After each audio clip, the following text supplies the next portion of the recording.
रहमानिर्रहीम। आज का हमारा टॉपिक है gene a localise part of DNA. DNA जो है क्रोमोसोम्स जो है डीएनए के बने हुए होते हैं। तो अब हमारे पास जो जीन है वो कहाँ पर होगी, वो क्रोमोसोम्स के ऊपर ही होती है। जीन का क्या काम होता है, इंफॉर्मेशन कलेक्ट करना। किस तरीके से, जैसे यूएसबी हो गई हमारी, तो उसमें हमारा डेटा स्टोर होता है कंप्यूटर का, हम अपना तमाम डेटा रिकॉर्ड करते हैं यूएसबी, ठीक है ना। तो इसी तरीके से जीन जो है पूरा हमारी हेरिडिटी करेक्टर अपने अंदर जमा करके रखती है और वही हमारे पेरेंट्स टू चिल्ड्रन जाते हैं। तो अब ये सारा काम जो है कौन कौन हेल्प कर रहे हैं इस काम में, अब यहाँ पर हम पढ़ेंगे डीएनए के बारे में क्या लिखा हुआ है। To understand the nature and composition of gene we must know about structure of DNA. Gene को जानने के लिए हमें डीएनए का मालूम होना चाहिए। डीएनए डीऑक्सीराइबोन्यूक्लिक एसिड का बना हुआ है। फुल फॉर्म है इसकी, because gene is the localise part of DNA. Gene जो है तरीके से हमारे पास यहाँ पर क्रोमोसोम्स हैं। क्रोमोसोम्स में यहाँ ऊपर ही जीन मौजूद होती है। तो जीन जो है यहाँ पर ऊपर मौजूद होती है। तो जीन का काम क्या है, इंफॉर्मेशन कैरी करना। तो ये इंफॉर्मेशन कैरी करती है और जो है सारा, जैसे यूएसबी में डेटा हमारा जमा हो जाता है ऐसे ही जीन में जमा हो जाता है। Information to synthesize a protein which work as enzyme. Enzymes के तौर पर भी प्रोटीन जो है हेल्पफुल है। प्रोटीन यहाँ बन रहा होता है और एंजाइम भी यहाँ पर वर्क कर रहे होते हैं। अब स्ट्रक्चर क्या है इसका, ब्रीफ स्ट्रक्चर जो है डीएनए का क्या है कि यहाँ पर हमारे पास डीएनए का हमें ये स्ट्रक्चर नज़र आ रहा है। हेलिक्स स्ट्रक्चर होता है इस तरह से, लेडर की तरह, जिसे सीढ़ियाँ होती हैं, ठीक है ना, लेडर की तरह। यहाँ पर हमारे पास ये इसका हेलिक्स स्ट्रक्चर है। इसके बोल रहे हैं डबल हेलिक्स स्ट्रक्चर है। ये आपको डबल स्ट्रक्चर नज़र आ रहा है घुमा हुआ, ठीक है। ये इस तरीके से आपको ऐसे घुमा हुआ स्ट्रक्चर नज़र आ रहा है इसका। तो यहाँ पर ये इसको हेलिक्स स्ट्रक्चर बोलते हैं। Each helix polynucleotide chain. ये किसका बना हुआ है, पॉलीन्यूक्लियोटाइड चेन का बना हुआ है। Which are twisted around each other, ठीक है। ये ट्विस्ट हुआ हुआ होता है, पॉलीन्यूक्लियोटाइड का बना हुआ होता है। आउटर पार्ट जो है उसका वो किसका बना हुआ है, डीऑक्सीराइबोस पेंटोस शुगर। यहाँ पर आप देखें तो ये आपको नज़र आ रहा है कि ये राइबोस पेंटोस शुगर से मिलके बना हुआ है, ठीक है। और इसका इनर पार्ट जो है वो किसका बना हुआ है, इनर पार्ट, इसकी जो बेस है इनर पार्ट, वो किसका बना हुआ है, नाइट्रोजिनस बेस। इनर पार्ट को क्या नाम दिया, रंग्स बोल रहे हैं। वो किसका बना है, यहाँ पर नाइट्रोजिनस बेस मौजूद है। दोनों जो हैं both helix are complementary to each other which are held together by hydrogen bond. अब यहाँ पर हमारे पास जो नाइट्रोजिनस बेस जो है इसका बना हुआ जो है, इसके बारे में क्या कह रहे हैं, नाइट्रोजिनस बेस जो है एडिनाइन, थाइमाइन, गुआनिन, साइटोसिन, ये इसके कुछ कंपाउंड्स हैं, इसके साथ मिलके बना रहा है नाइट्रोजिनस बेस। आउटर कवरिंग किसकी बनी हुई थी, पेंटोस शुगर की, जो इसकी पूरी बैकबोन बना रही थी। बेस में हमारे पास क्या था, ये हमारे पास एडिनाइन, थाइमाइन, गुआनिन और साइटोसिन। अब यहाँ पर बोल रहे हैं इसकी बेस बनी हुई। अब इसके बारे में और मज़ीद फर्दर क्या कह रहे हैं, complementary helix have complementary base pair, for example adenine pair with thymine and cytosine. Adenine, thymine और साइटोसिन, यहाँ पर ये कह रहे हैं कि यहाँ जो है ये आपस में पेयर बनेंगे। एडिनाइन थाइमाइन के साथ पेयर बनाएगा और जो गुआनिन है वो साइटोसिन के साथ पेयर बनाएगा। इस तरीके से ये पेयर बनाएंगे, जैसे कि यहाँ पर एडिनाइन और थाइमाइन दिखाया, देखा, गुआनिन और साइटोसिन, फिर अपोजिट हो गया थाइमाइन, एडिनाइन, साइटोसिन और गुआनिन। इस तरीके से ये पूरी एक लेडर बन रही है, सही। यहाँ पर जीन के बारे में क्या कह रहे हैं, gene is smallest segment of DNA. Smallest segment है डीएनए का which has genetic information in the form of code to synthesis a protein. Code की सूरत में हमारे पास जमा होती है सारी इंफॉर्मेशन और प्रोटीन बनाता है। और बेसिक यूनिट जो है बायोलॉजिकल इंफॉर्मेशन, जीन को हम बायोलॉजिकल इंफॉर्मेशन का बेसिक यूनिट भी कहते हैं। जिस तरह हमारी किडनी का यूनिट था नेफ्रॉन, ठीक है ना, इसी तरीके से और जो भी हमारे बॉडी के जो पार्ट्स थे उनके यूनिट थे। तो ये सारे जो यूनिट है, इसी तरीके से बेसिक यूनिट जो है जीन का क्या है, बायोलॉजिकल इंफॉर्मेशन। और हर जीन के पास एक स्पेसिफिक पोजीशन होती है जिस जहाँ पर जीन मौजूद होती है, तो उस जगह का, उस पॉइंट का नाम है लुकस। जैसे अगर सपोज़ करें यहाँ पर हमारे पास अगर एक ये क्रोमोसोम्स है, उसके ऊपर जाहिर सी बात है जीन होगी। तो जो जीन है उसके बोल रहे हैं कि यहाँ पर जिस पार्ट पर जीन मौजूद होगी उसको हम लुकस बोलेंगे। क्या बोलेंगे? लुकस। ये रहा, ये लिखा हुआ लुकस।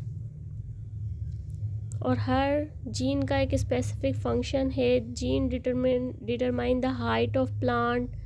अच्छा जी, जीन का काम क्या है? जीन का काम ये है, जीन हमने पढ़ा कि जीन कैरी करती है इंफॉर्मेशन। तो हमारे hair colour, eyes colour, nose, ये सारे कलर्स जो हैं हमारे पास, हमारे जो मतलब जेनेटिक कैरेक्टर्स हैं, फिज़िकल फीचर जो हैं हमें जो हमारे नज़र आ रहे हैं, ये सब जो है कौन कर रहा है? जीन अपने अंदर स्टोर कर रहा है। अच्छा, जैसे हमने पढ़ा कि यूएसबी में डेटा रिकॉर्ड होता है हमारा, तो इसी तरीके से तमाम ह्यूमन बॉडी जो है, उस तमाम बॉडी के जो पार्ट्स हैं उनकी सबकी जीन है। इसी तरीके से बॉडी पार्ट्स की जो जीन है, और स्किन का हो गया, आई का हो गया, हेयर का हो गया, और बॉडी के जो पार्ट्स हैं उन सब की जो जीन है, उस जीन के अंदर डेटा रिकॉर्ड है हमारा, तो उसको बोलते हैं जीन। दे कोड इन्फॉर्मेशन में change due to any reason which called genetic variation. अगर ये कोड इन्फॉर्मेशन जो जमा हुआ है किसी वजह से जो है इसमें थोड़ा सा चेंज आ जाए, तो उसको हम बोलेंगे genetic variation caused by mutation. तो जेनेटिक वेरिएशन आएगी, अगर कोई थोड़ी बहुत तब्दीली आ गई तो उसका नाम क्या रखा है? Mutation. Genetic variation among offspring lead to tremendous variety in their trait. तो फिर उनके जो कैरेक्टर्स हैं उसमें थोड़ा चेंज आ जाएगा। This variation in the gene of a trait give rise to or more than two alternate form of gene. This alternate form of gene called allele or allomorph. अच्छा, अब यहाँ पर एलील क्या है? एलील ये है कि हमारे पास हमने पढ़ा कि क्रोमोसोम्स जो होते हैं वो हमेशा पेयर्स की सूरत में होते हैं, ठीक है, क्रोमोसोम्स पेयर की सूरत में होते हैं। और साथ में जो है हमारे पास जो है जीन की भी कॉपीज़ बनी हुई होती हैं, दो। जहाँ पर भी जीन हो, क्रोमोसोम्स होगा, वहाँ पर जीन भी मौजूद होगा। तो वो जो जीन है उसका काम क्या है? उसकी भी दो कॉपी, दो पेयर मौजूद होंगे। तो वो जो दो पेयर हैं उसको हम क्या बोलेंगे? एलील। क्या बोलेंगे? एलील। इसका नाम है एलील। अब ये जो एलील हैं इनका क्या काम है? एलील्स हमारे पास ये भी दो टाइप के होते हैं, 2 टाइप के होंगे, 2 टाइप के होंगे। इसका हमारे पास इसका क्या नाम है 2 टाइप का? एक का नाम होगा फिनोटाइप, एक का नाम होगा जीनोटाइप। एलील जो है हमारे पास एक का नाम होगा फिनोटाइप और एक का नाम होगा जीनोटाइप। अच्छा, अब हमारे पास फिनोटाइप जो है उसमें क्या होगा? फिज़िकल अपीयरेंस होंगी, मतलब जो हमें नज़र आ रही हैं, बज़ाहिर स्किन कलर हो गया, हेयर कलर हो गया, प्लांट्स हो गए, येलो ग्रीन कलर्स, ये जो हमें प्लांट्स के नज़र आ रहे होते हैं, प्लांट्स की भी क्रोमोसोम्स होते हैं, उनके भी जेनेटिक कैरेक्टर्स होते हैं। तो जो हमें फिज़िकली अपीयरेंस हमें जो नज़र आ रही है अपनी आँखों से, वो सारी फिनोटाइप कहलाएगी। और जो जीन है, जीन हमें नज़र नहीं आते क्योंकि कहाँ मौजूद होते हैं? सेल में।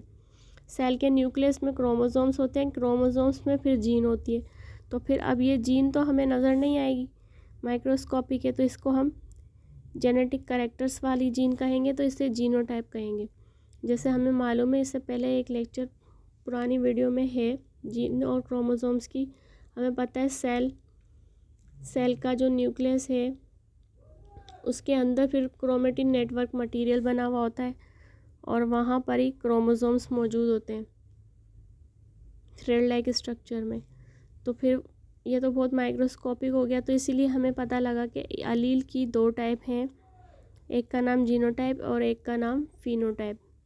और यहाँ पर एलील का दूसरा नाम क्या, एलोमॉर्फ। तो ये शेप के बारे में ही बोल रहे हैं, यहाँ पर बोल रहे हैं सम जीन्स जो होती हैं बहुत ज़्यादा होती हैं, 300 से भी ज़्यादा जीन्स होती हैं और डिप्लॉइड सेल में टू बनते multiple allele, any 2 of this multiple allele बनेंगे और जब हैप्लॉइड होगा तो 1 अलील बनेगा। और gene is unit of inheritance, gene का जो इनहेरिटेंस जो है, gene is the unit of inheritance which is copied and inherited to the next generation. जो हमें पता है कि जीन इंफॉर्मेशन कैरी करके 1 जनरेशन से नेक्स्ट जनरेशन पर पहुंचाता है।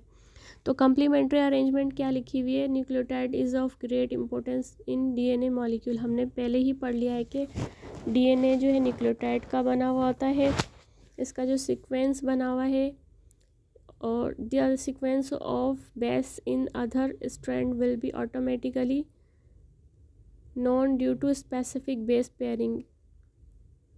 This property of 2 strand of double helix make DNA.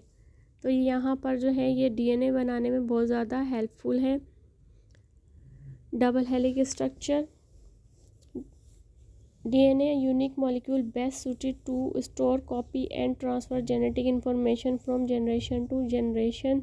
DNA इतना एबल है कि वो एग्जैक्ट कॉपी बना लेता है, अपनी इटसेल्फ खुद ही कॉपी बना लेता है nucleus of the cell before cell division. मतलब सेल डिवीजन होने से पहले ही ये अपनी डुप्लीकेट कॉपी बना लेता है। This process of duplication of DNA is called replication of DNA. तो ये जब अपनी डुप्लीकेट कॉपी बनाता है उसे हम रिप्लिकेशन कहते हैं। और this copy carry gene from parents to offspring. Watson Crick model जो था model of DNA ideally proposed the mechanism of self replication.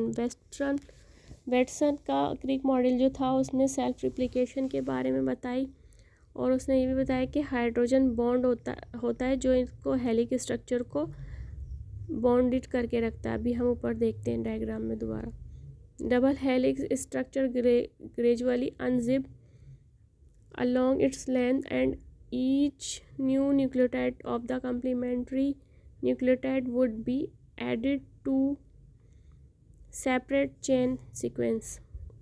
ये देखें यहाँ पर अभी दिखाती हूँ, ये देखें, ये यहाँ पर अगर आप देखें तो अभी इन्होंने बोला है कि हाइड्रोजन बॉन्डिंग हो रही है। तो ये यहाँ पर देख रहे हैं हाइड्रोजन हाइड्रोजन हाइड्रोजन हाइड्रोजन नज़र आ रहा है। ये इसको सेंटर में जो अटैच करके रख रहे हैं थाइनाइन एडिनाइन को, गुआनाइन और क्या था साइटोसिन, ये पूरी चेन थी ना, इसी को इन्होंने किसके साथ बाउंडेड किया हुआ है, हाइड्रोजन एटम के बीच में बॉन्डिंग हुई हुई है। तो इसके बारे में बता रहे हैं कि इस तरीके से बॉन्डेड होती है। यहाँ पर आप देखें, ये देखें, यही स्ट्रक्चर है, इसको और मज़ीद ओपन करके दिखाया है।